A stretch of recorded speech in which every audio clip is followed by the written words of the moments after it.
नमस्कार, मैं आपका मित्र सर्वमित्र। मसला है कि सोनाली फोगाट मौत मामले की अगर सही से जांच हो जाए तो कई बड़े बड़े चेहरे बेनकाब हो सकते हैं। जैसा कि परिवार का कहना है कि ये नेचुरल डेथ नहीं, मर्डर है। तो फिर कौन है सोनाली फोगाट की हत्या के पीछे? यानी कौन करवा रहा था, कौन कर रहा था, कौन साथ दे रहा था और अब कौन बचा रहा है? हरियाणा के एक नेता नवीन जयहिंद ने सोनाली फोगाट की मौत की सीबीआई जांच ना कराने को लेकर सवाल खड़े किए हैं।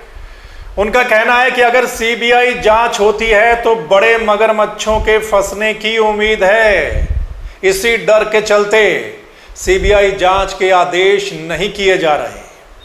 सोनाली फोगाट का पीए तो छोटी मछली है, अगर सही जांच हो तो बड़े मगरमच्छ भी जाल में फंस जाएंगे। वैसे ये चर्चा हर तरफ चल रही है। सोशल मीडिया पर हर दूसरा आदमी यही बोल रहा है कि मामला थोड़ा नहीं, बहुत गड़बड़ है।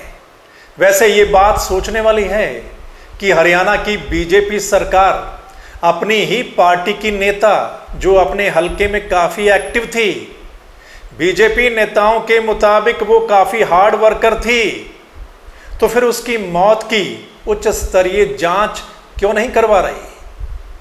जब घर वाले चीख चीख कर बोल रहे हैं कि ये नेचुरल डेथ नहीं, मर्डर है, परिवार का हर सदस्य कुछ लोगों के नाम भी ले रहा है, तो फिर सरकार जांच के आदेश क्यों नहीं दे रही?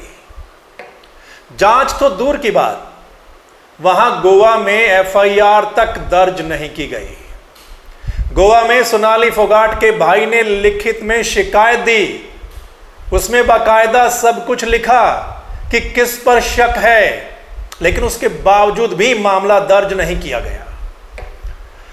हरियाणा बीजेपी के कई नेताओं के बयान आए हैं। मैं सुन रहा था, प्रदेश अध्यक्ष ओपी धनखड़ बोल रहे थे कि हमारे सीएम ने गोवा के सीएम से बात कर ली है, सोनाली बीजेपी की अच्छी नेता थी, सच सामने आना चाहिए, उनके घर वालों को न्याय मिलेगा। कैसे मिलेगा न्याय? जब सीएम ने वहां के सीएम से बात की तो फिर मामला दर्ज क्यों नहीं किया जा रहा? और सरकार भी उसी पार्टी की है वहां, यानी हरियाणा में बीजेपी की सरकार, गोवा में बीजेपी की सरकार और केंद्र में भी बीजेपी की सरकार, यानी किसी और पार्टी की सरकार नहीं है इन तीनों जगह कि कोई रोड़ा अटकाएगा। अगर आप चाहेंगे तो 10 मिनट नहीं लगेंगे, जांच के आदेश हो जाएंगे। और सच सामने कैसे आएगा जब तक सही से जांच नहीं करवाई जाएगी?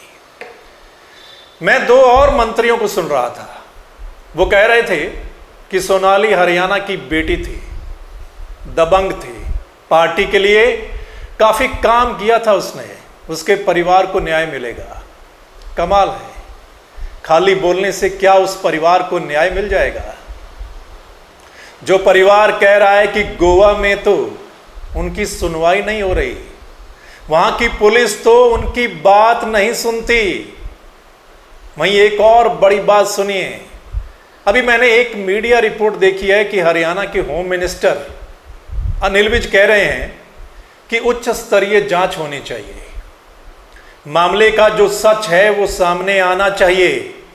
गोवा सरकार को सोनाली के परिवार की मांग माननी चाहिए। मतलब होम मिनिस्टर कह रहा है तो फिर जांच के आदेश क्यों नहीं? ऐसे मामले में जितना लेट होता जाएगा, आरोपियों के बचने के चांस उतने ज़्यादा बन जाएंगे। आरोपी सबूतों को नष्ट कर सकते हैं। और सुनने में आया है कि सोनाली फोगाट के फार्म हाउस पर जो लैपटॉप था, डीवीआर थी, उनको भी आरोपी का कोई आदमी कहीं और ले गया था। मतलब वहाँ से भी डाटा चोरी होने का डर परिवार वालों को है और इस बाबत उन्होंने पुलिस को शिकायत भी दी है। तो कुल मिलाकर अगर इस केस की सही से जांच हो जाए तो कई बड़े चेहरे बेनकाब हो सकते हैं और परिवार वाले जिसको आरोपी बता रहे हैं उसके पास काफ़ी राज हो सकते हैं। लेकिन सही से जांच हो जाए तो। बाकी आपको क्या लगता है दोस्तों? आपने अपनी राय देनी है। आप पिछले 3 दिन से देख रहे हैं इस मसले को, आपने अपनी राय देनी है। कमेंट करके लिखना है आपको क्या लगता है, जांच क्यों नहीं। इस वीडियो को शेयर भी कर देना है ताकि तमाम लोगों तक पहुंचे और वो लोग भी अपनी राय दे सकें। और अगर आप चाहते हैं कि सही मसला, सही अपडेट, सही चर्चा आप लोगों तक पहुंचे, तो फिर आपने इस चैनल को यानी द मसला को लाइक, सब्सक्राइब, फॉलो कर लेना है ताकि हमारी अगली वीडियो का नोटिफिकेशन आप तक पहुंच जाए। फिर मिलेंगे इसी मसले की अपडेट के साथ या किसी और बड़े मसले के साथ। तब तक के लिए नमस्कार, आदाब, सत श्री अकाल, राम राम।